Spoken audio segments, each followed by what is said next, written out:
આજે હમણાં અઠવાડિયા પહેલા અમને આવા સમાચાર મળ્યા કે 31/5 આ ફાટક ફરી પાછો બંધ થવાનો છે, પણ એવી જાણ થતાં જ પાછો આ બોર્ડ પાછો તરત હટાવી લેવામાં આવ્યો।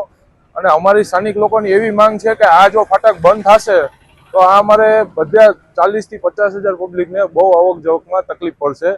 તો આ ફાટક બંધ ન થાય એવી અમારી આશા છે ને જો બંધ કરવો જ હોય તો આનો યોગ્ય રસ્તો અમને આપે એવી અમારી આશા છે ને જે અત્યારે હાલ પૂરતો જે આ રસ્તો આપેલો છે એ રસ્તો મંજૂર નથી, કારણ કે એ રસ્તો છે એ પાણીના વેણ માટેનો છે, બરોબર છે।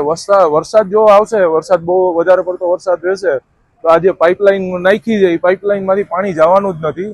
તો આ રસ્તો અમારે જોતો જ નથી, કોઈ પણ અમારા સ્થાનિક લોકોને આ રસ્તો પસંદ નથી। અને જો આ વ્યવસ્થિત આની યોગ્ય નહીં કરવામાં આવે તો આવનારી ચૂંટણીમાંની અસર દેખાશે। આ 3 મહિના ફાટક ખુલ્લું રહ્યું, પાછું અમને એવી જાણવા મળ્યું કે ફાટક 31/5 કન્ટિન્યુ બંધ થવાનું છે। તો આ બંધ થવાનું છે તો અમને કંઈ જાણ કરી નથી। જ્યારે અહીંયા તંત્ર આવ્યા હતા ત્યારે એવું કહીને ગયા હતા કે હવે કાંઈ પણ અમે કરશું તો એ અહીંયાના સ્થાનિકને સાથે રાખીને કરશું, પણ અત્યારે જ્યારે ફાટકનું બેનર મારવામાં આવ્યું હતું ત્યારે કોઈ સ્થાનિકને કંઈ ખબર નથી। અને પહેલા તો કેબિનની અંદર એ બોર્ડ મારેલું હતું, એ પછી વાયરલ થયું, એ પછી અહીંયા બહાર બોર્ડ લગાવવામાં આવ્યું અને બોર્ડ લગાવ્યા પછી તરત જ એ બોર્ડ ત્યાંથી કાઢી નાખ્યું। હવે એ કેવા માટે કાઢ્યું એ તો અમને કોઈને ખબર નથી કેવા માટે કાઢ્યું, પણ અમને અંદાજ છે કે ચૂંટણી નજીક આવે છે એટલા માટે।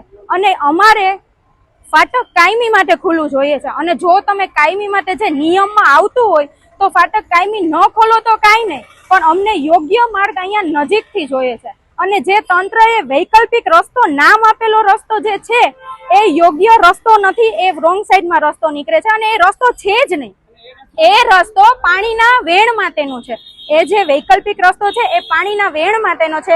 અહીંયા ભૂંગળા આ લોકો એ નાખ્યા છે એમાંથી પાણીનો નિકાલ તો થવાનો જ નથી, એટલે ચોમાસામાં અહીંયા સ્થાનિકને પ્રોબ્લેમ થવાની જ છે ને અત્યાર સુધી કોઈ અમને કઈ વ્યવસ્થિત જવાબ આપ્યો નથી।